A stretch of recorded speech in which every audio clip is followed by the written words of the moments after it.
নমস্কাৰ আজিৰ এই ক্লাছটোত সকলোকে স্বাগতম জনাইছো আশা কৰো সকলো ভালে আছে with your study and health আজি আমি আলোচনা কৰিবলৈ যোৱা চেপ্টাৰটো হৈছে ক্লাছ 6 সোশ্যাল সায়েন্সৰ 9 নম্বৰ চেপ্টাৰ আৰু এই চেপ্টাৰটোৰ নাম হৈছে 9 নম্বৰ চেপ্টাৰটোৰ নাম হৈছে প্ৰাচীন ভাৰতৰ ৰাজবংশ আৰু সমাজ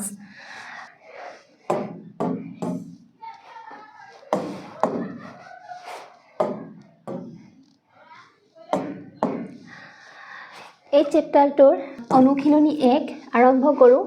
ক নম্বৰ কোৱেশ্চন মৌৰ্য বংশৰ প্ৰতিষ্ঠাতা কোন আছিল মৌৰ্য বংশৰ প্ৰতিষ্ঠাতা চন্দ্ৰগুপ্ত মৌৰ্য আছিল কোন আছিল চন্দ্ৰগুপ্ত মৌৰ্য আছিল মৌৰ্য বংশৰ প্ৰতিষ্ঠাতা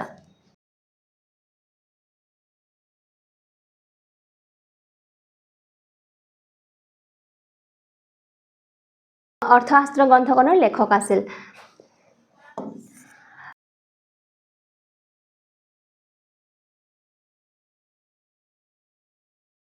বৰ্তমান ভাৰতৰ কোন অঞ্চলত মৌৰ্যসকলৰ ৰাজ্য অৱস্থিত আছিল উত্তৰত আমি লিখিব পাৰো বৰ্তমান ভাৰতৰ বিহাৰৰ পাটলিপুত্ৰ অঞ্চলত কি হল পাটলিপুত্ৰ অঞ্চলত মৌৰ্যসকলৰ ৰাজ্য অৱস্থিত আছিল কত আছিল বিহাৰৰ পাটলিপুত্ৰ অঞ্চলত ঘ নম্বৰ কোৱেশ্চন মৌৰ্য ৰজাসকলৰ ভিতৰত কাক শ্ৰেষ্ঠ ৰজা বুলি জনা যায় মৌৰ্য ৰজাসকলৰ ভিতৰত অশোকক শ্ৰেষ্ঠ ৰজা বুলি জনা যায় 9 নম্বৰ কোৱেশ্চন সিংহ বংশৰ প্ৰতিষ্ঠাতা কোন সিংহ বংশৰ প্ৰতিষ্ঠাপক হল পুষ্যমিত্ৰ সিংহ কি হল সিংহ বংশৰ প্ৰতিষ্ঠাপক পুষ্যমিত্ৰ সিংহ ব্ৰাহ্মণ বৰ্ণৰ লোক আছিল গুপ্ত বংশৰ প্ৰতিষ্ঠাপক কোন গুপ্ত বংশৰ প্ৰতিষ্ঠাপক হল শ্ৰীগুপ্ত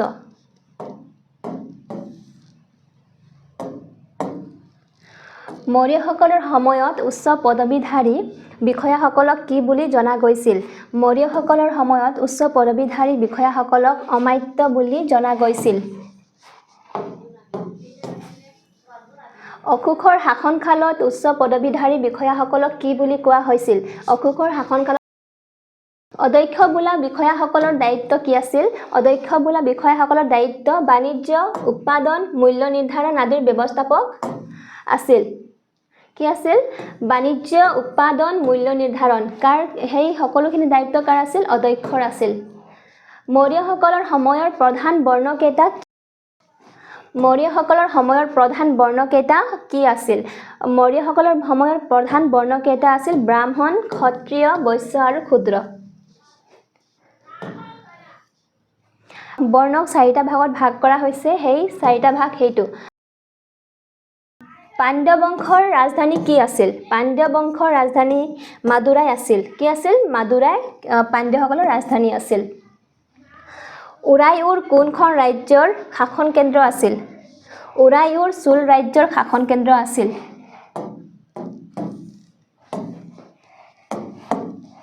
চেৰাসকলৰ অঞ্চলটোক কি বুলি জনা গৈছিল চেৰাসকলৰ অঞ্চলটোক কেৰল বুলি জনা গৈছিল কাক অন্ধ্ৰ বুলি জনা গৈছিল সাতবাহন বংশক অন্ধ্ৰ বুলি জনা গৈছিল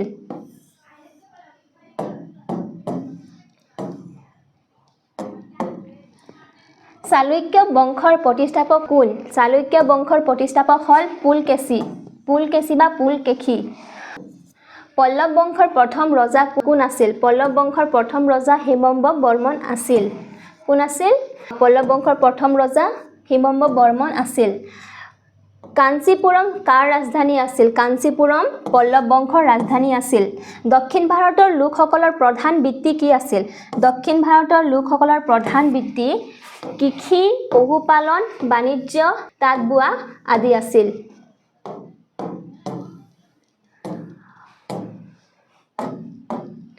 অনুশীলনী 3 তলত দিয়া প্ৰশ্নবোৰৰ উত্তৰ লিখা প্ৰাচীন কামৰূপৰ প্ৰথমটো ঐতিহাসিক বংশৰ নাম কি প্ৰাচীন কামৰূপৰ প্ৰথম ঐতিহাসিক বংশৰ নাম হল ব্ৰহ্মণ বংশ কোনজন কামৰূপৰ ৰজাই ভাস্কৰা শব্দৰ নামৰ নতুন চনৰ প্ৰৱৰ্তন কৰিছিল সেই ভাস্কৰা শব্দ ভাস্কৰ বৰ্মনৰ জন্মৰ পিছৰ সময়ছোৱাক ভাস্কৰা শব্দ বুলি জনা গৈছিল আৰু কামৰূপৰ ভাস্কৰ বৰ্মন ৰজাই ভাস্কৰা শব্দ নামৰ নতুন চনৰ প্ৰৱৰ্তন কৰিছিল আৰু তেৱে সেই চনটো প্ৰৱৰ্তন কৰিছিল ব্ৰহ্মণ বংশৰ শ্ৰেষ্ঠ ৰজা কোন আছিল ব্ৰহ্মণ বংশৰ শ্ৰেষ্ঠ ৰজা ভাস্কৰ বৰ্মন আছিল কোন আছিল ব্ৰহ্মণ বংশৰ শ্ৰেষ্ঠ ৰজা কোন আছিল ভাস্কৰ বৰ্মন চীনা পৰিবাৰজক হিউৱেনচাং কামৰূপলৈ কেতিয়া আহিছিল চীনা পৰিবাৰজক হিউৱেনচাং কামৰূপলৈ 7 শতিকাত 7ম শতিকাত আহিছিল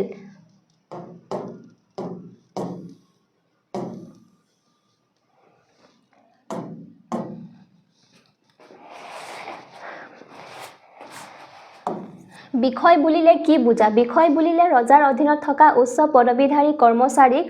বুজা যায় বিষয় বুলি কাক বুজা যায় বিষয় ৰজাৰ অধীনত থকা উচ্চ পদবীধাৰী কি বুলি জনা যায় বিষয় বুলি জনা যায়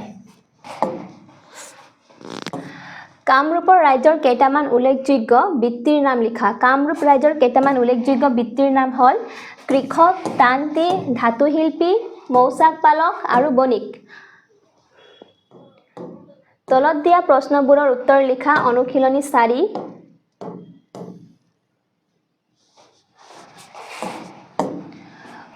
অনুশীলনী 4 তলত দিয়া প্ৰশ্নবোৰৰ উত্তৰ লিখা গুপ্ত যুগক কিয় সোণালী যুগ বুলি কোৱা হৈছিল সেই সময়ত সাহিত্য বিজ্ঞান কলা শিক্ষা আৰু ধৰ্মৰ বিকাশ ঘটিছিল সেইবাবে গুপ্ত যুগক সোণালী যুগ বুলি কোৱা হৈছিল কিয় কোৱা হৈছিল সেই মানে গুপ্ত যুগত কি হৈছিল সাহিত্য বিজ্ঞান কলা শিক্ষা আৰু ধৰ্মৰ বিকাশ ঘটিছিল সেই কাৰণে সেই যুগক সোণালী যুগ বুলি কোৱা হয় কালিদাসে লিখা 3খন নাটকৰ নাম লিখা কালিদাসে লিখা 3খন নাটকৰ নাম হৈছে মালবিকান গি মিত্ৰম বিক্ৰমবংশীয়ম আৰু অভিজ্ঞান শকুন্তলম তেওঁ লিখা 3খন নাটকৰ নাম সেই তিনটা বৰ্তমানৰ নাম প্ৰয়াগৰাজ প্ৰকোষ্ঠীৰ লেখক কোন আছিল বৰ্তমানৰ নাম প্ৰয়াগৰাজ প্ৰকোষ্ঠীৰ লেখক হৰিসেন বা হৰিসেন আছিল কোন আছিল হৰিসেন বা হৰিসেন আছিল দ্বিতীয় চন্দ্ৰগুপ্তৰ সভাহত অমৰ সিংহই ৰচনা কৰা অভিধানখনৰ নাম কি দ্বিতীয় চন্দ্ৰগুপ্তৰ সভাহত অমৰ সিংহই ৰচনা কৰা অভিধানখনৰ নাম হ'ল আমাৰ কুক দক্ষিণ ভাৰতত কি ভাষাত নাটক কবিতা আদি ৰচনা কৰা হৈছিল দক্ষিণ ভাৰতত তামিল তেলেগু কন্নড় ভাষাত নাটক কবিতা আদি ৰচনা কৰা হৈছিল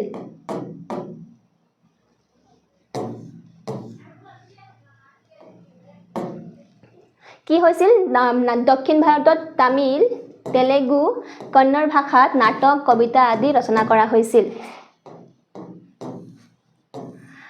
এতিয়া আমি আগবাঢ়ো পাঠভিত্তিক প্ৰশ্ন উত্তৰৰ ফালে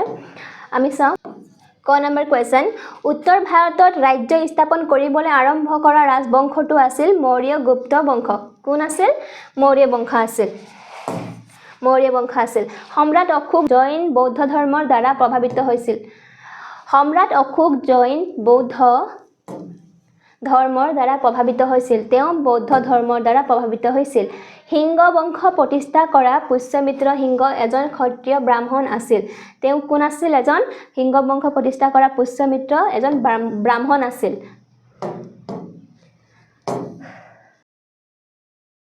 ভাৰতবৰ্ষৰ দক্ষিণ অংশত শাসন কৰা বংশটো আছিল সাতবাহন বংশ তেওঁলোকক তামিল অন্ধ্ৰ বুলিও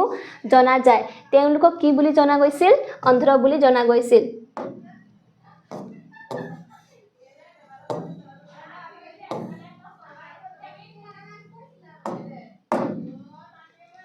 দক্ষিণ অংশত শাসন কৰা বংশটোক সাতবাহন বংশ আছিল তেওঁলোকক অন্ধ্ৰ বুলি জনা গৈছিল ভাৰত ভ্ৰমণলৈ অহা চীনা পৰিব্ৰাজক হিউৱেনচাঙে সমুদ্ৰ বৰ্মনৰ ভাস্কৰ বৰ্মনৰ আক্ৰমণ ক্ৰমে অসমলৈ আহিছিল কাৰ আক্ৰমণ ক্ৰমে তেওঁ অসমলৈ আহিছিল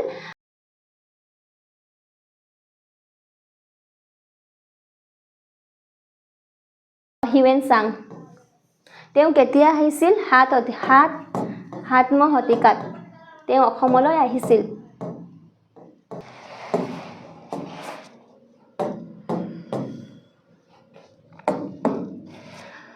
2 নম্বৰ কোৱেশ্চন ক অংশত লেখকৰ নাম আৰু খ অংশত তেওঁলোকে লিখা গ্ৰন্থবোৰৰ নাম আছে দুয়োটা অংশ মিলোৱা ইয়াত মিলাবলৈ দিছে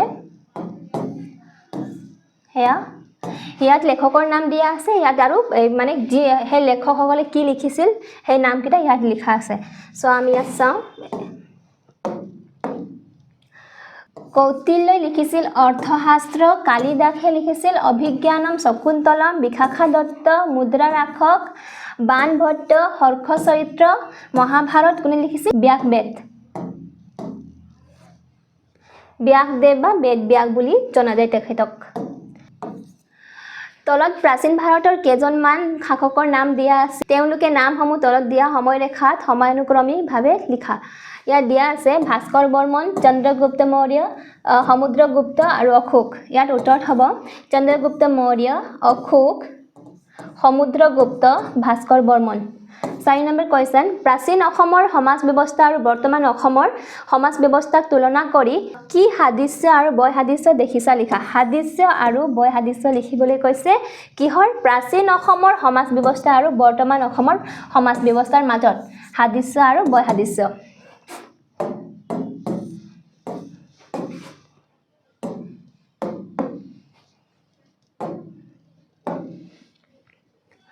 ইয়াত সাদৃশ্য দিয়া আছে আৰু ইয়াত বৈ সাদৃশ্য দিয়া আছে প্ৰাচীন আৰু আধুনিক দুয়ো সময়তে পৰিয়াল আৰু সমাজৰ ভিতৰত একতাৰ মূল্য আছিল আৰু আছে কি হৈছে ইয়াত প্ৰাচীন আৰু আধুনিক দুয়ো সময়তে প্ৰাচীন কালতো আৰু বৰ্তমান সময়তো কি আছে পৰিয়াল আৰু সমাজৰ ভিতৰত একতাৰ মূল্য আছিল আগতো আছিল আৰু এতিয়াও আছে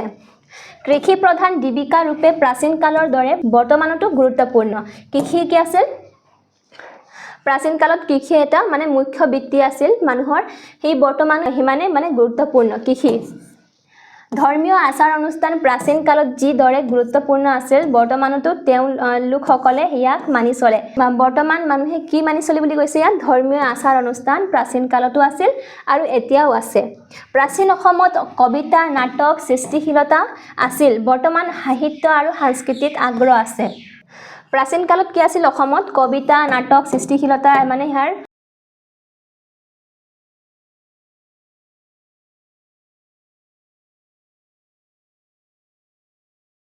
বৰ্ণভিত্তিক সমাজ ব্যৱস্থা আৰু জাতি প্ৰথা বৰ্তি আছিল বৰ্তমান সমাজ অধিক মুক্ত আৰু সমতাৰ ভিত্তিত গঠিত কি কৈছে ইয়াত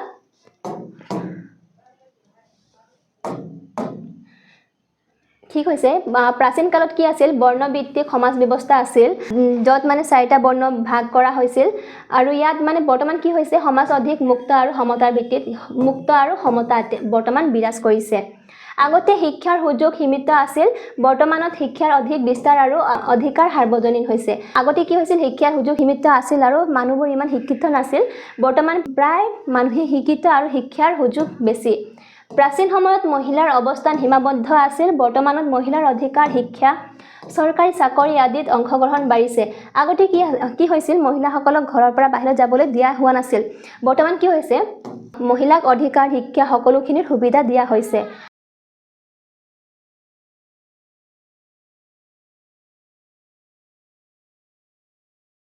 বৰ্তমান সমাজ প্ৰযুক্তিগতভাৱে উন্নত প্ৰযুক্তি আগতে ইমান নাছিল বৰ্তমান বহুত আছে বুলি কৈছে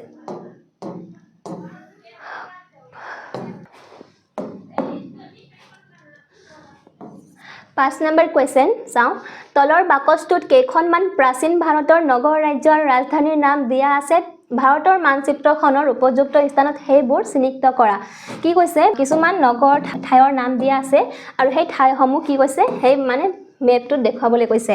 আমি চাও কি দিয়া আছে ইয়াত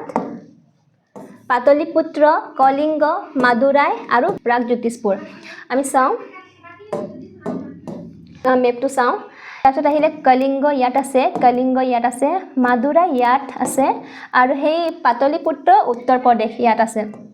পাটলিপুত্ৰ মাদুৰাই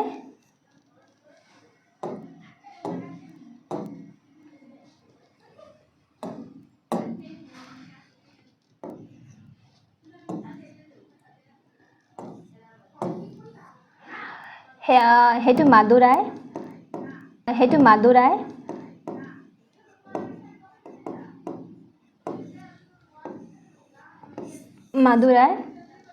কলিংগ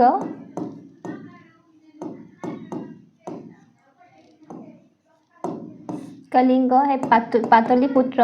যি উত্তৰ প্ৰদেশত অৱস্থিত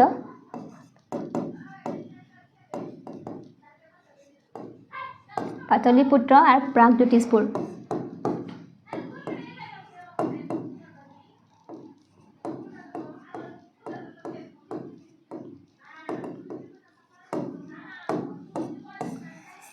সেই চাৰিটা দেখুৱাবলৈ কৈছিল মেপত আৰু সেই দেখুওৱা হৈছে আমাৰ এই ক্লাছ আজি ইয়াতে শেষ হৈছে আশা কৰোঁ তোমালোকে বুজি পাইছা যদি তোমালোকে ইয়াৰ PDF বিচৰা তেন্তে ইয়াৰ লিংক দিয়া আছে তোমালোকে তাত গৈ বাই কৰিব পাৰা আজিলৈ ধন্যবাদ